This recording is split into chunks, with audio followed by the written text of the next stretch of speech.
드디어 11월이 시작되었습니다. 11월 한 달 동안 날마다 우리와 함께 하시며 우리에게 은혜를 부어주시는 주님의 능력을 경험하는 복된 시간 되시기를 주님의 이름으로 축원합니다.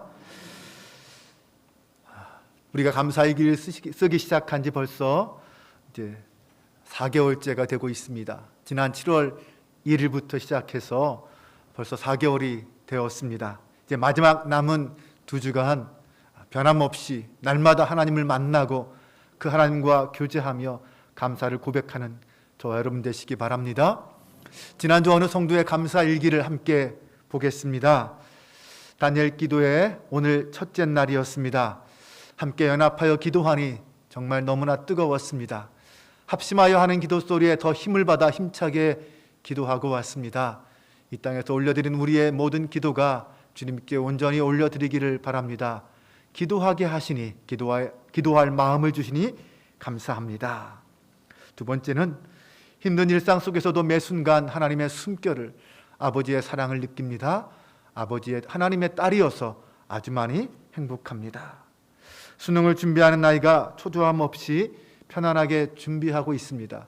평안함 속에 아이가 머물게 하시니 감사합니다. 오늘 우리의 감사가 일상 속에서 매일 주님을 만나는 고백이 될 수 있기를 바랍니다. 다니엘 기도회는 21일까지 매일 저녁 8시마다 진행되고 있습니다.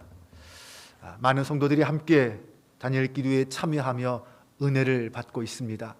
아직까지 함께하지 못하시는 분들이 있다면 오늘 저녁부터라도 함께 참여하시면 됩니다. 피치 못해 교회에 나오지 못하시는 분들은 유튜브를 통해서 온라인으로 참여할 수도 있습니다. 하지만 교회에 나와서 함께 찬양하고 함께 말씀 듣고 함께 기도할 때 더 큰 은혜와 능력이 우리와 함께 합니다. 교회에서 함께 예배드리고 기도하는 것이 제일 좋습니다.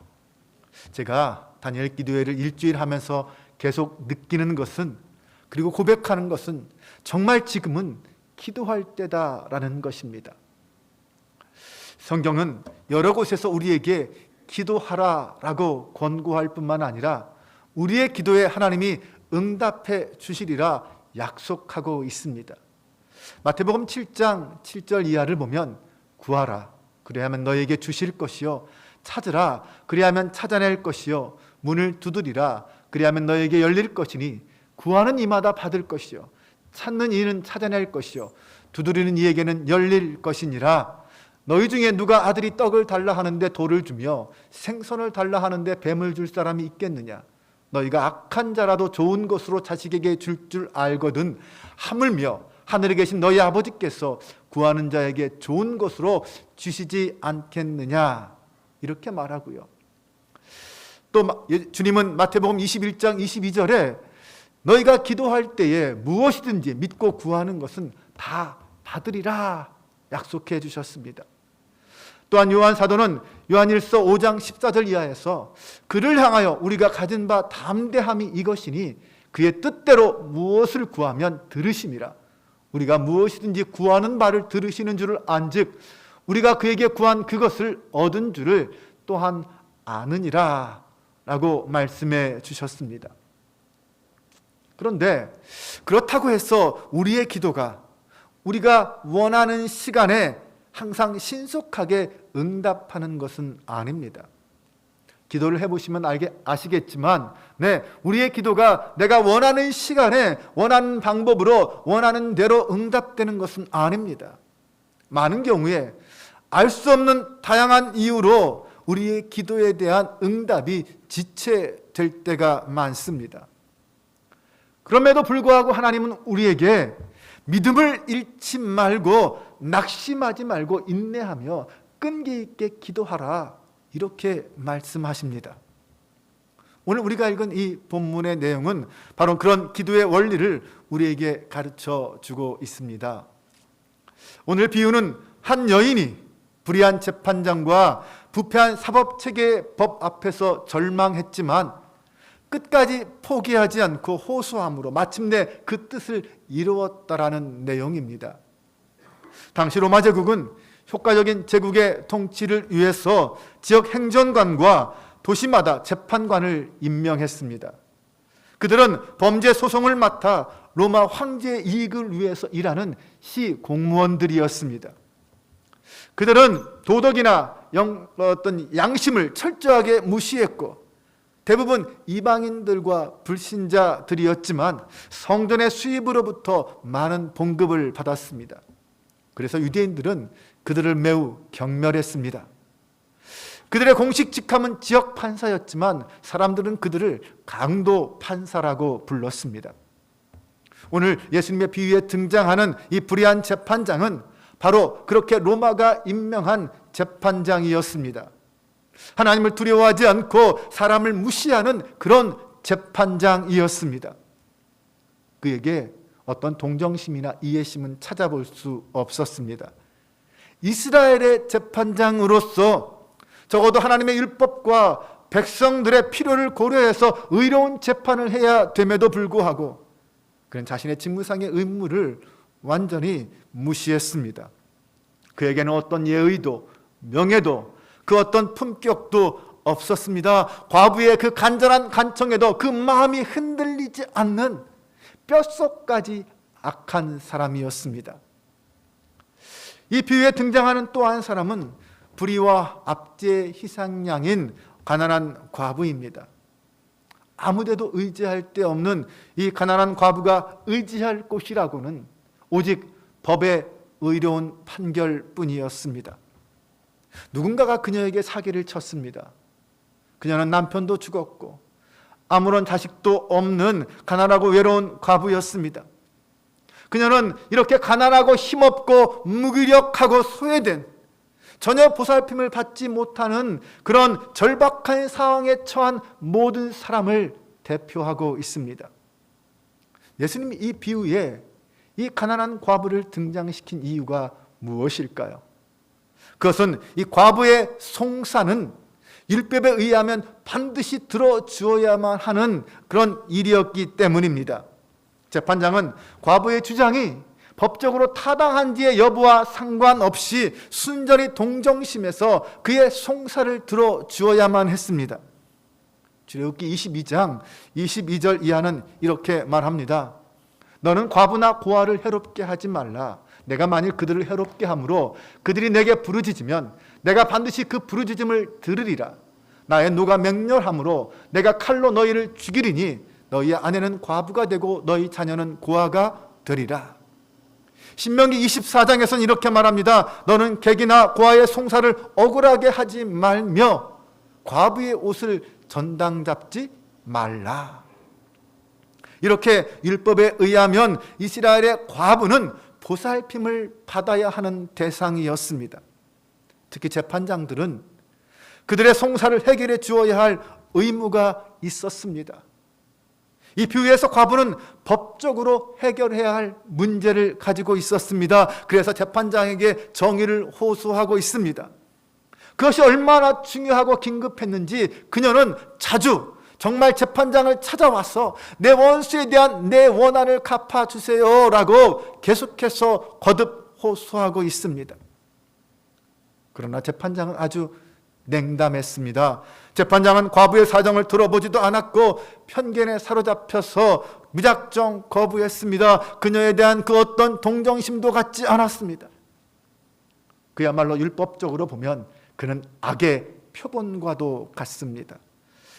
그런데 이런 상황이 얼마 동안 계속되다가 갑자기 이 재판장의 마음이 바뀌었습니다. 그런데 그것은 그가 자신의 악함을 깨닫고 회개했기 때문이 아니었습니다. 과부의 송사를 듣고 해결해 줄 마음이 생긴 것도 아니었습니다. 단지 그 과부의 끝없는 탄원이 귀찮았기 때문이었습니다. 4절에서 5절 말씀을 보면 그가 얼마 동안 듣지 아니하다가 후에 속으로 생각하되 내가 하나님을 두려워하지 않고 사람을 무시하나 이 과부가 나를 번거롭게 하니 내가 그 원한을 풀어주리라. 그렇지 않으면 늘 와서 나를 괴롭게 하리라. 네, 이것이 재판장의 속마음이었습니다. 재판장은 여전히 자신의 이익만을 추구하는 불의한 사람입니다. 단지 그는 과부를 조용히 시키기 위해서 그의 탄원을 들어주겠다라는 것입니다. 이 비유의 목적은 1절에 나옵니다. 그들에게 항상 기도하고 낙심하지 말아야 할 것을, 그것을 가르쳐 주기 위해서 이 비유를 주님께서 드셨습니다. 우리가 이 비유의 의미를 잘 이해하기 위해서는 먼저 이 비유의 배경을 살펴보아야 합니다. 이 비유는 17장에서 예수님이 먼저 재림의 날, 곧 심판의 날, 그날에 일어난 일에 대하여 제자들에게 가르친 이후에 곧바로 이어지는 말씀입니다. 누가복음 17장 22절 이하를 보면 예수님이 제자들에게 인자의 날, 곧 이 재림과 심판의 날에는 번개가 번쩍임같이 갑자기 그 날이 임할 것이다 라고 말씀하십니다.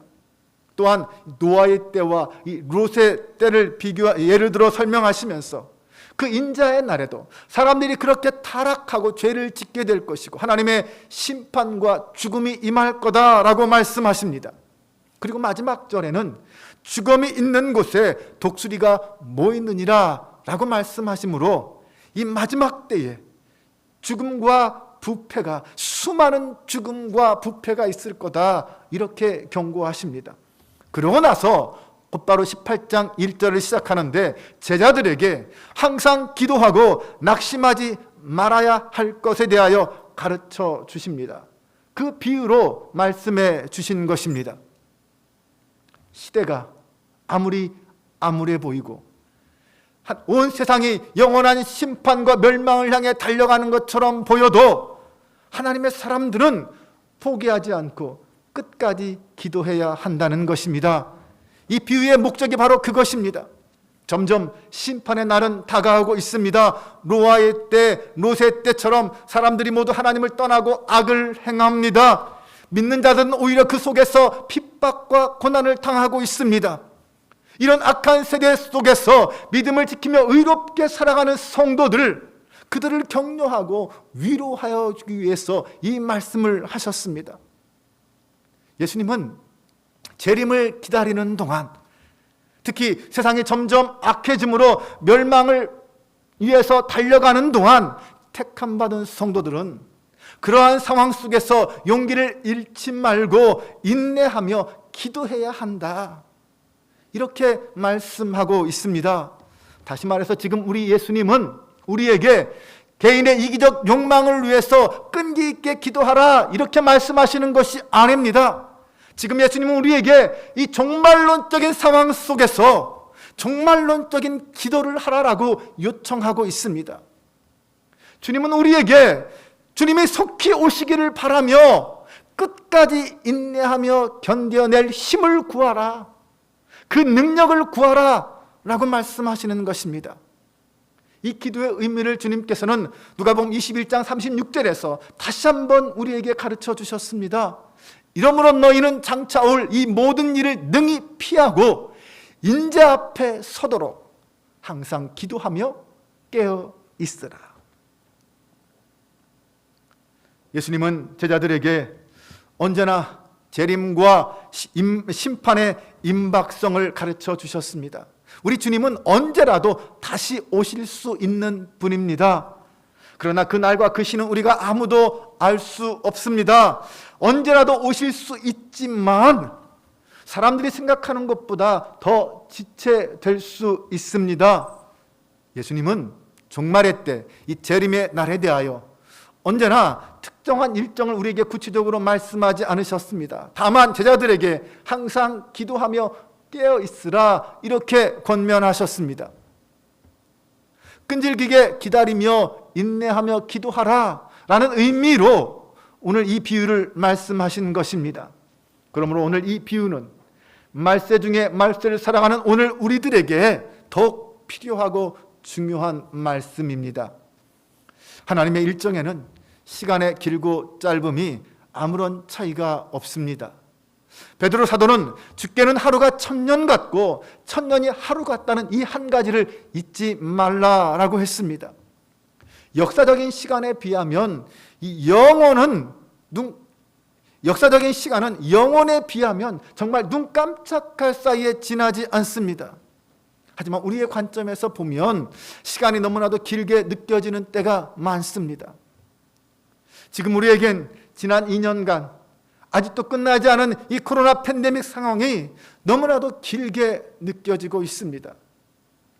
그것은 아마 이 과부에서 오늘 비유의 과부에게도 재판장이 자기의 탄원을 들어줄 때까지 그녀가 기다리는 시간은 아마 천년같이 길게 느껴졌을 것입니다.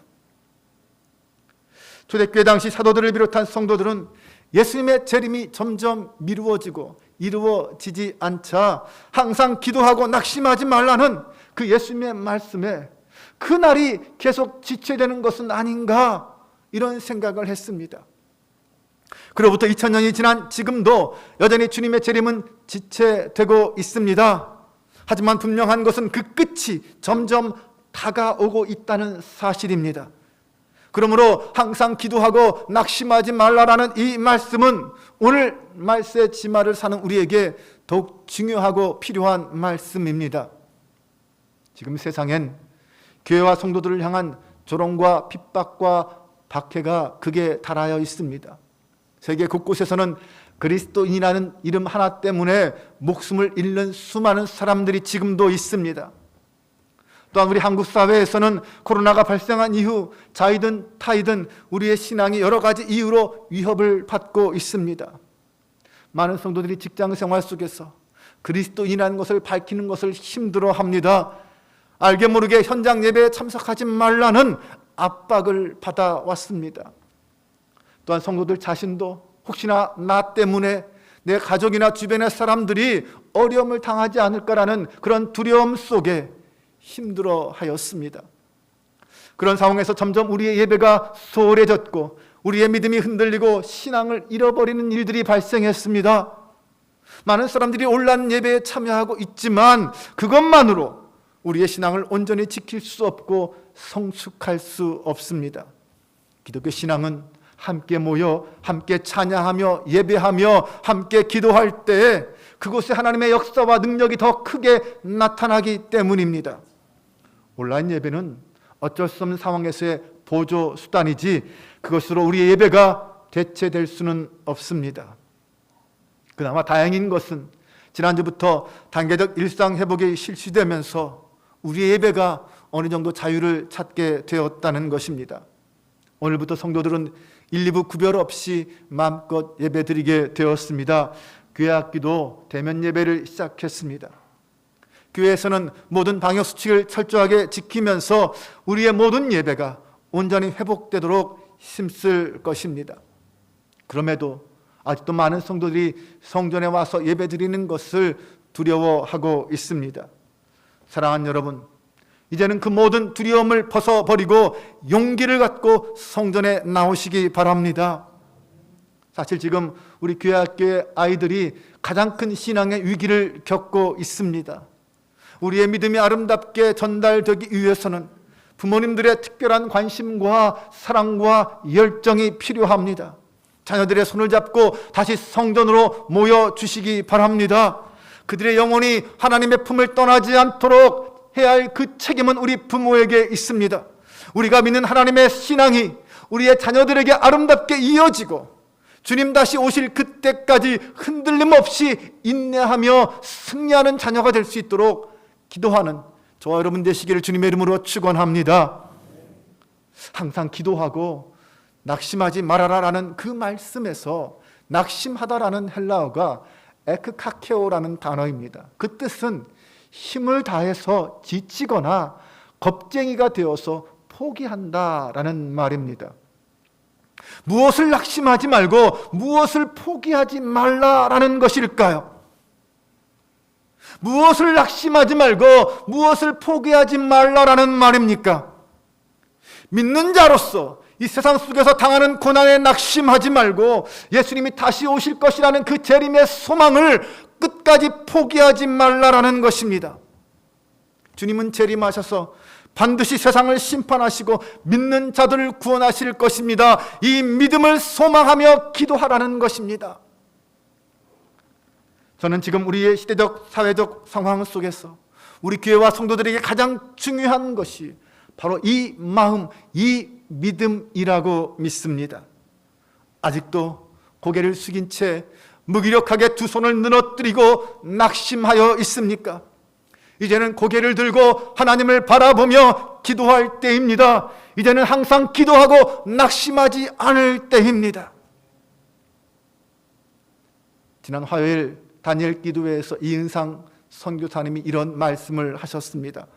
앞으로 이 땅에는 코로나의 위기보다 더 큰 위기가 올 것입니다. 지금 우리가 겪는 고난보다 더 큰 고난과 박해가 올 것입니다. 정말 이 마지막 때의 징조들은 더 많이 올 것이고 더 빨리 우리에게 나타날 것입니다. 그때를 대비해서 하나님은 코로나를 통해 우리에게 기도를 명령하시고 기도를 훈련시키시고 계십니다. 그러므로 지금 우리가 해야 할 일은 기도하며 낙심하지 말고 항상 깨어 있을 때라는 것입니다. 우리가 깨어 기도할 때에 위기는 우리의 믿음과 능력을 회복시키는 기회가 될 것입니다. 하나님 우리에게 회복의 기회를 주셨습니다. 그 기회를 나의 것으로 만드는 것은 전적으로 나의 책임입니다. 하나님이 주신 기회를 놓치지 말고 함께 모여 뜨겁게 기도합시다. 잠든 영혼, 졸고 있는 영혼을 깨우며 다시 일어나 기도의 자리로 나아갑시다. 누구도 해결할 수 없는 이 코로나 시대의 아픔과 고통을 품고 종말론적인 신앙을 품고 기도하기를 원합니다. 오 성령 하나님이여, 우리 가운데 임하여 주옵소서. 임하셔서 우리를 위로하시고 이 땅을 고쳐 주옵소서.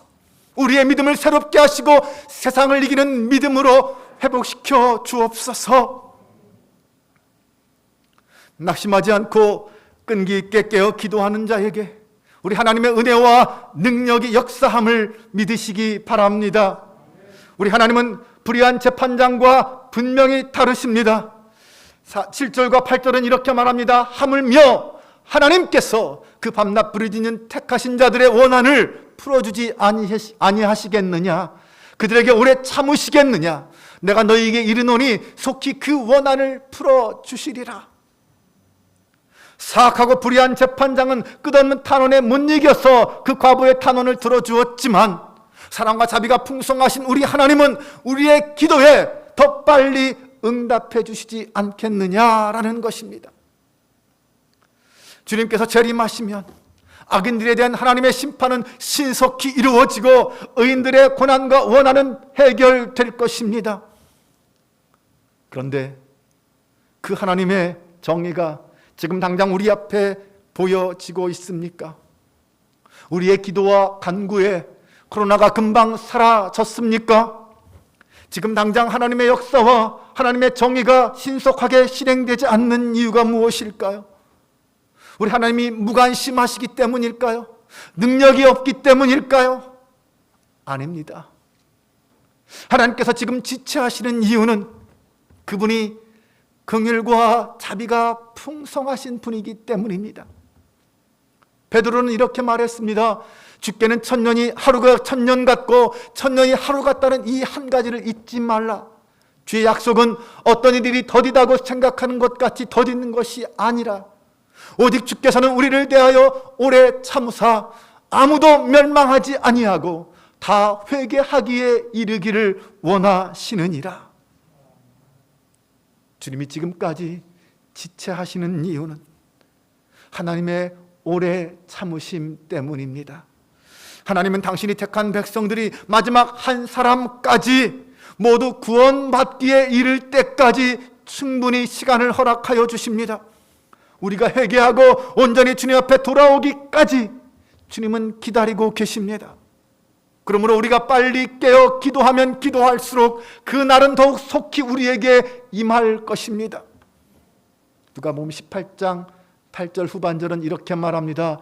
인자가 올 때에 세상에서 믿음을 보겠느냐? 과연 그리스도께서 이 땅에 다시 오실 그때에 끈기 있게 기도하며 인내하는 믿음의 사람들을 볼 수 있겠느냐? 아니면 많은 사람들이 낙심하고 절망하여 있는 모습만 보여주겠느냐?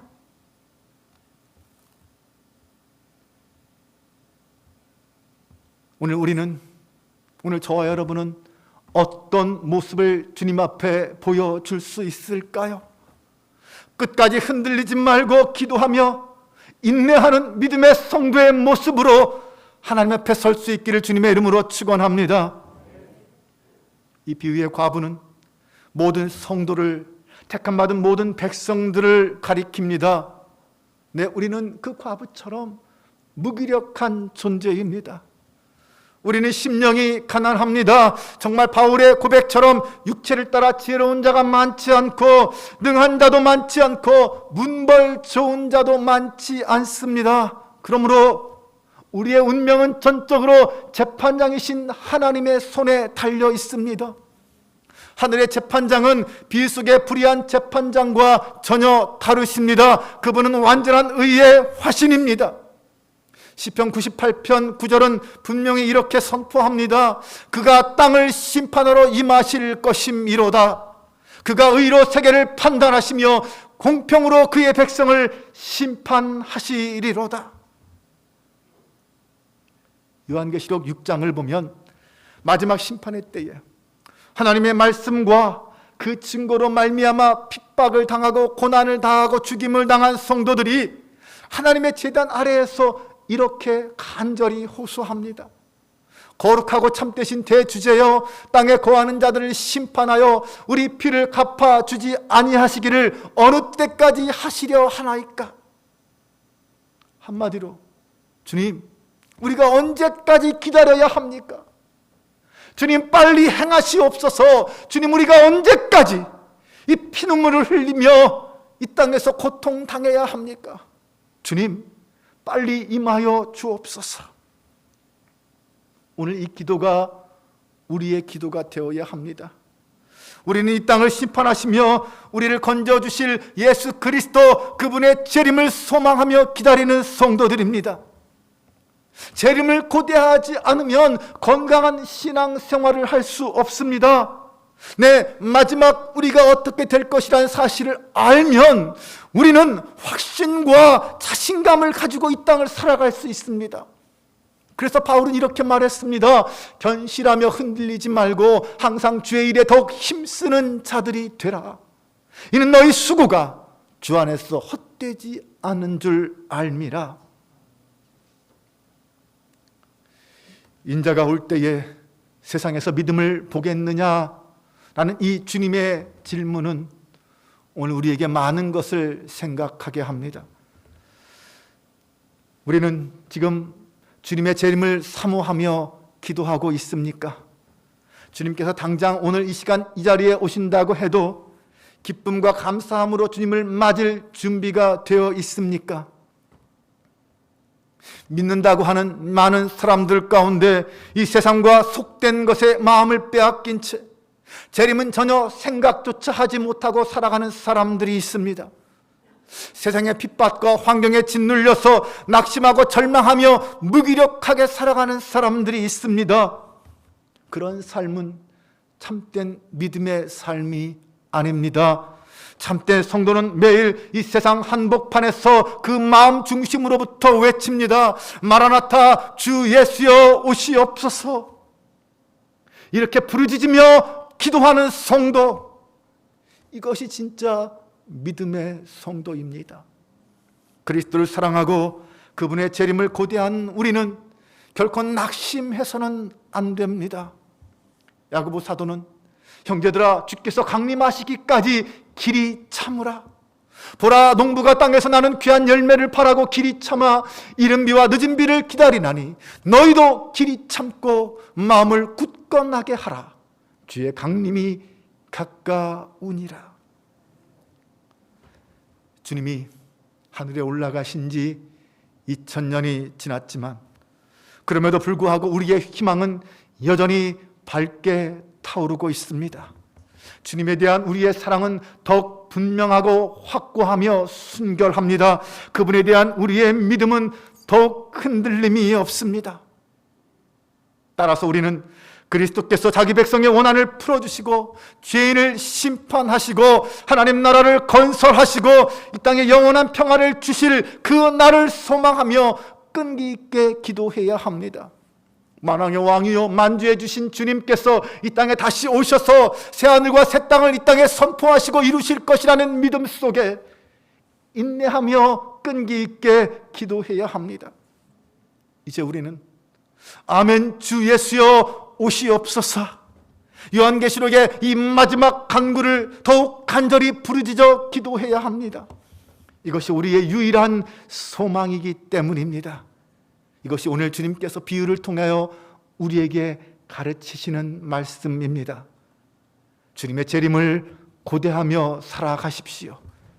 그리고 그것이 나의 삶을, 내 인생을 어떻게 바꾸는지 확인해 보시기 바랍니다. 만일 누구든지 주를 사랑하지 아니하면 저주를 받을지어다. 우리 주여 오시옵소서. 주 예수 그리스도의 은혜가 너희와 함께하고 나의 사랑이 그리스도 예수 안에서 너희 무리와 함께할지어다. 아멘. 기도하겠습니다.